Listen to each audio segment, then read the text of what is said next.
이 솔로몬 시대 이후로 이 이스라엘이라는 나라가 남과 북으로 나뉩니다.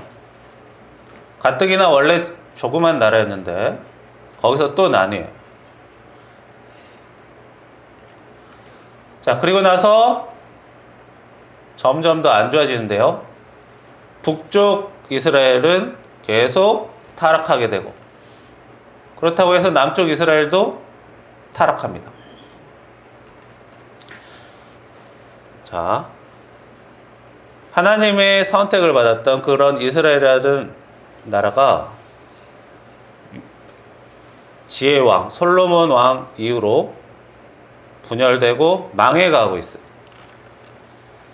자꾸 그 후손들이, 그 후대 왕들이, 그리고 그 백성들이 죄악의 길을 갔기 때문입니다. 그래서 하나님은 죄악의 길을 계속하지 말라고 먼저 경고를 하세요. 선지자를 보내십니다. 하나님의 이야기를 들어서 대신 전해주는 사람을 선지자라고 해요. 예언자는 이제 미래를 얘기한 사람을 예언자라고 하고, 하나님의 이야기를 전달하는 사람을 우편 배달부처럼 전달하는 사람을 선지자라고 합니다. 이런 선지자들을 북쪽에도 보내시고 남쪽에도 보내십니다.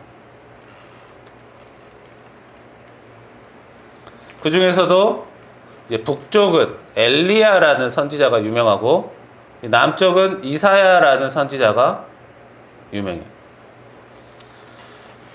그런데 결론부터 얘기하자면 이 북쪽 이스라엘도 망해버리고 사라지고 남쪽 이스라엘도 사라집니다. 결국에는 죄에서 돌이키지 못했다라는 거예요.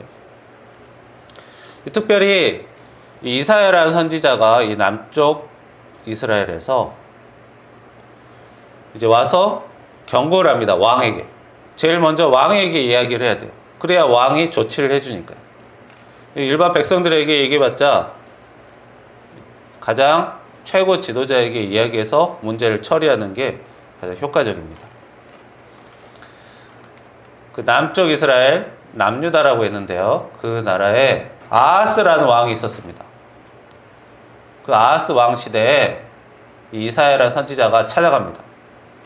그 아하스라는 왕은 우상 숭배를 엄청나게 열심히 했던 사람이에요.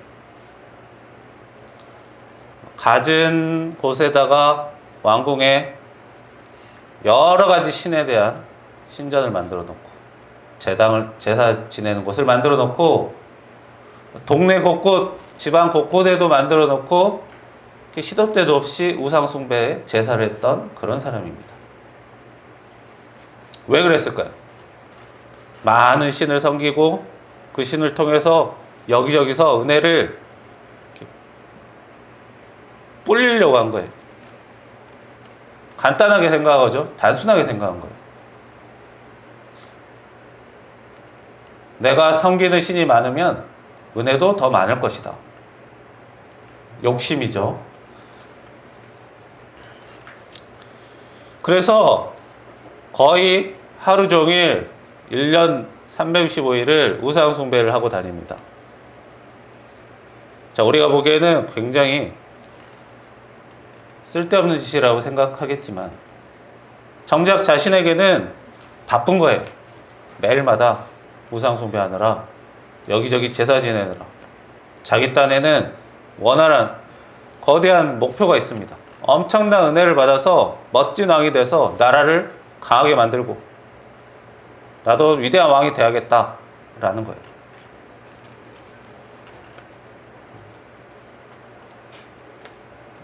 그러니까 세상적인 관점으로 보면 열심히 사는 사람, 부지런하게 사는 사람이었습니다. 그러나 우리가 범죄를 열심히 저지르면 어떤 사람이 되죠? 부지런한 사람이라고 얘기하지 않습니다. 나쁜 짓 열심히 하는 사람을 성실하다, 열심히 많다, 그렇게 하지 않아요. 그냥 나쁜 사람이라고 합니다. 자, 아하스 왕은 부지런한 우상 숭배 때문에 하나님에게 오히려 큰 벌을 받게 됩니다. 왜죠? 하나님을 하지 말라는 일이었을 뿐만 아니라 백성들을 그렇게 이끌었어요. 왕이 또 그렇게 나서서 하니까 백성들도 다 따라가는 거예요. 결국 하나님의 벌로서 나라에 전쟁이 생기고 주변 나라들이 자꾸 공격해 들어옵니다.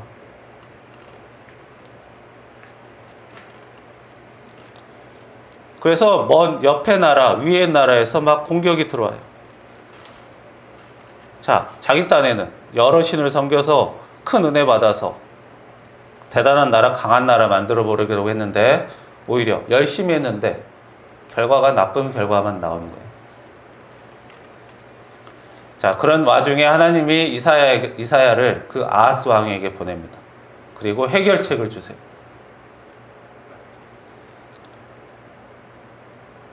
하나님이 뭐라고 하셨냐면 그 이사야 선지자에게 그 왕한테 가서 왕한테 지금 외적이 쳐들어온다고 해서 두려워하지 말아라. 두려워하지 말 것. 그리고 하나님께 제대로 기도할 것. 엄청 어려운 거 요구한 거 아니죠? 그 허구한 날 우상 숭배하며 제사 지내고 기도했던 그 왕에게 뭐 대단한 거 바라신 거 아닙니다. 이제는 정신을 차리고 하나님께 제대로 기도를 한번 해라. 그래서 이사야가 그 얘기를 듣고 그 아하스 왕에게 전합니다. 그랬더니 이 아하스 왕이 시키면 시킨 대로 하면 되는 걸 또 안 해요. 자존심 때문이었는지 민망해서 그랬는지 하나님의 그 지시를 따르지 않습니다. 대신 어떻게 했냐? 이 아수르라는 나라에 도움을 요청했어요. 지금 여기 내 주변 나라가 나를 공격하고 있으니 너희들이 좀 도와주면 우리가 보답을 하겠다. 자, 하나님이 보내신 선지자의 말은 무시하고 엉뚱한 나라의 큰 나라에게 의지를 하게 된 거예요. 다행히도 그 아수르란 나라는 주변 나라를 공격할 만한 동맹이 되었으니까 가뜩이나 주변 나라를 점령하고 싶었는데 좋은 빌미가 된 거예요. 그래서 그 남쪽 이스라엘을 공격하던 나라들을 공격해서 승리하고 그 나라들을 식민지로 삼고, 그리고 남쪽 이스라엘 또 마찬가지로 이제 과한 요구를 해서 거의 식민지로 삼게 됩니다. 그 아수르란 나라가 그 남유다만 좋게 대해줄 이유는 없는 거예요. 그러면서 북쪽 이스라엘은 망해버리고 남쪽 이스라엘 또한 굉장히 큰 피해를 당하게 됩니다. 대표적인 실패한 왕이 돼버렸어요. 아하스 왕. 그런데 그 아하스 왕에게는 아들이 하나 있었습니다. 그 아들의 이름은 히스기야입니다. 히스기야 왕이 다음 왕이 됐어요. 굉장히 어려운 상황에서 어려운 시기에 왕이 됐죠. 그런데 히스기야 왕은 아버지랑 다르게 우상 숭배를 없애고 하나님만 섬기는 그런 왕이 됐어요. 보통 이 자녀는 부모의 영향을 많이 받는데 희한하게도 이 히스기야는 하나님만 섬겼습니다. 자기의 신앙이 강했던 거예요. 옳고 그름이 무엇인지 알았던 거예요. 그래서 이렇게 옳고 그른 게 무엇인 걸 아느냐가 지혜라고 성경에 나와 있어요. 뭐 특별한 지식이 있는 게 아니에요. 무엇이 옳으냐, 그르냐. 이걸 아는 것 자체가 지혜예요. 지혜 있는 왕이었죠. 부모의 죄를 보고도 따라가지 않았어요. 자, 이런 얘기 굉장히 중요한 얘기입니다. 자, 부모의 신앙이 좋지 않은 가정에서 신앙이 좋은 그런 자녀가 생겨서 그 기독교 집안을 이어가는 경우가 의외로 많습니다. 그만큼 하나님에 대한 진리는 지혜가 있는 것이에요. 히스기야는 아버지와 다른 길을 가면서 그동안 잘못된 것들을 다 버리고, 아버지가 정말 열심히 살았어요. 우상 숭배한다는 거. 그런 것들, 잘못되게 열심히 했던 것 다 없애고 하나님을 제대로 섬기는 왕이 됩니다. 그러면서 점점 나라가 자리를 잡아가요. 하나님의 은혜가 있었던 것이죠. 히스기야 왕 때 거대한 나라가 나라를 공격했지만 히스기야가 이사야와 함께 기도하고 하나님의 은혜로 그 나라를 다시 돌려보내게 돼요.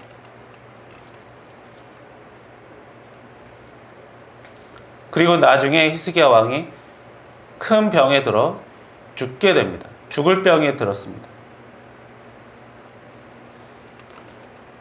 왕은 하나님에게 기도했고 하나님이 그 기도에 응답하십니다. 특별히 이사야 선지자를 또 보내세요. 그래서 히스기야를 고치시고 수명을 15년 연장시키십니다. 그러니까 이 이사야라는 선지자는 그 히스기야와 히스기야 아버지 아하스 왕 두 사람을 에게 계속 하나님의 이야기를 전했던 사람이에요. 그런데 그 선대에는 순종하지 않았지만 그 후손 히스기야는 말이 잘 통했던 것이죠. 물론 히스기야라는 왕도 잘못한 것도 있고 사람으로서 실수한 것도 있습니다. 완벽한 사람이었다 그런 건 아니에요. 하나님을 믿는 사람, 신앙이 좋은 사람이라고 해서 실수 한 번도 안 하고 고난 한 번도 겪지 않고 자기가 맡은 일 다 제대로 감당만 하는 그런 사람은 아니에요. 히스기야 또한 나중에 잘못한 일도 있어요. 그러나 중요한 것은 하나님이 히스기야가 완벽하게 살아서 잘했다라고 하시는 게 아니에요. 죄 짓는 일에서 벗어나고 자기가 무엇을 해야 되는지, 무엇을 정리해야 되고 무엇을 해야 되는지 제대로 알았던 왕이었다라는 겁니다. 선지자 이사야가 하나님의 말을 전했던 것은 단순해요.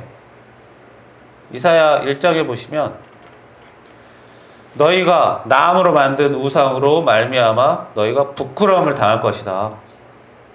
너희가 언덕에서 우상 제사하면 그걸로 수치를 당할 것이다. 이렇게 경고했어요. 그런데 아버지는 무시했고 아들은 그 경고를 받아들인 것이죠. 게다가 그 이사야는 이사야 10장에 보면 이런 말도 전했습니다. 가난한 자를 불공평하게 판결하고 백성의 권리를 박탈하며 어려운 사람의 것을 뺏는 자는 재앙이 있다. 그러니까 사람들을 괴롭히지 말라는 거예요. 막 뺏고 다투고 괴롭히는 일을 하지 말라. 그러면 하나님의 벌이 있다라는 겁니다. 결국 선지자 이사야가 전했던 말은요, 하나님이 예전부터 하셨던 말이에요. 우상 숭배하면 하나님을 무시하고 하나님을 하찮게 대하면 벌이 있다. 사람을 하찮게 대하면 벌이 있다. 하나님이 직접 하셨지만 잊어버리니까 사람을 보내셔서 다시 또 그 얘기를 하신 거예요. 결국 그렇게 어려운 얘기를 하신 게 아닙니다. 선지자 이사야, 엘리야가 있고 이사야가 있고 엘리사가 있고 좀 복잡하죠. 근데 그런 사람들 결국 보내서 하셨던 말씀은 그냥 간단해요. 죄 짓지 말고 살아라는 거예요. 과한 욕심 부리려다가 우상 숭배하지 말고 내가 상대방 사람 거 뺏어서까지 잘 돼야겠다라고 하면서 과한 욕심으로 죄 짓지 말라는 거예요. 죄가 무엇인가를 가르쳐 준 겁니다. 죄란 무엇인가? 우리가 다 알고 있어요. 다 알고 있지만 왜 자꾸 이렇게 잊어버릴까요? 사람이 욕심이 많아지고 그것도 너무 지나친 욕심을 부리게 되면 이 죄라는 것을 잊어버립니다. 자꾸 잊어버려요. 우리 사람은 옆 사람이 하면, 그리고 많은 사람이 하면 그것이 진리다라고 생각하기가 쉽습니다. 다른 나라 왕이 우상을 숭배해서 큰 나라가 되었더라. 그러면 그런 나라가 몇몇 더 있다더라. 그러면 자기도 유행을 따라가나 싶은 거예요. 다른 사람들도 마찬가지예요. 어떤 사람이 이걸 해서 돈을 많이 벌었다더라. 이런 불법적인 요소로 벌었다더라. 그러면 너도 나도 하다가 이게 돈 버는 방법이구나 착각하게 되는 거예요. 그러나 사실은 누구나 다 아는 범죄였다는 거예요.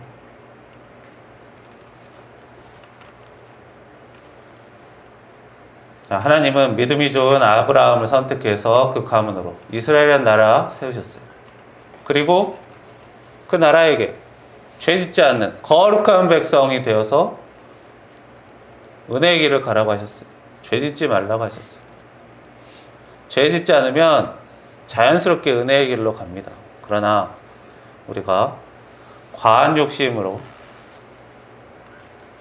그걸 지나치게 집착하게 되면 자기도 모르게 죄의 길을 갈 수 있다는 것을 조심해야 합니다. 그래서 결국 히스기야 왕 이후로는 또 선지자를 또 보내시고 예레미야 같은 선지자를 또 보내셨지만 다시 또 죄악의 길을 가요. 그러면서 북쪽 이스라엘도 남쪽 이스라엘도 이제 멸망하는 그런 일을 겪게 됩니다. 그러나 이 남쪽 이스라엘은 그 백성들이 나중에 자신들의 죄를 회개함으로써 다시 한번 그 지역에 돌아가서 살게 하셔요. 그래서 나중에 이제 에스라를 통해서 사람들이 뿔뿔이 터졌던 사람들이 다시 그쪽 지방으로 모여들어서 이제 유대 지역을 이루고 살게 됩니다. 자, 중요한 것은 이 선지자가 이렇게 경고했던 것들, 그렇게 어려운 경고가 아니었다. 죄에서 벗어나라는 것이었습니다. 우리 성경은 하나님이 우리 사람에게 하시는 말씀인데요. 과학기술이 들어있는 것도 아니고 생활 정보가 들어있는 책도 아니에요. 하나님이 사람을 보시는 것인데 어떤 것을 관심이 있으시냐. 사람이 죄 짓는 일에 관심이 있다라는 것에 그것을 조심하라고 하시는 말씀이에요. 성경에서는 사람이 어떤 좋은 일을 했다, 어떤 보람된 일을 했다, 이런 얘기는 거의 나오지 않습니다. 사람이 죄 지은 일을 좀 찝으세요. 아담이 살면서 지었던 죄, 가인과 아벨이 지었던 죄, 이런 죄들을 찝어서 이런 일들은 조심하라 꼭 경고하시는 그런 것입니다. 그런 내용이 대부분이에요. 예수님이 우리를 위해 왜 오셨어요? 우리 죄 때문에 오셨어요. 결국 이 성경은 이 죄를 조심하라는 그런 내용을 가진 하나님의 메시지입니다. 그래서 우리 그 현재를 사는 사람이 이런 과거의 이야기들 왜 봐야 하는가? 이런 과거의 일들이 다시 한번 반복되기 쉽기 때문입니다. 왜요? 사람은 욕심이 생기면 자꾸 죄를 잊어버리고 죄를 짓게 되기 때문입니다. 자, 그 북쪽 이스라엘, 남쪽 이스라엘, 그 사람들이 그냥 너무 멍청해서 아무 생각이 없어서 선지자 말을 안 듣는 게 아니었어요. 사실 똑똑한 걸로 따지면 지금 사람들보다 더 많이 똑똑한 사람들입니다. 그러나 이 선지자의 경고를 무시하고 자신들의 욕심이 너무 가득 차 하나님의 진리를 깨닫지 못하고 멸망의 길을 갔던 것. 저희들은 그런 과거의 어두운 역사를 기억하고 그런 일이 반복되지 않도록 지혜 있게 살아가는 여러분들이 되기를 축원합니다. 기도하겠습니다.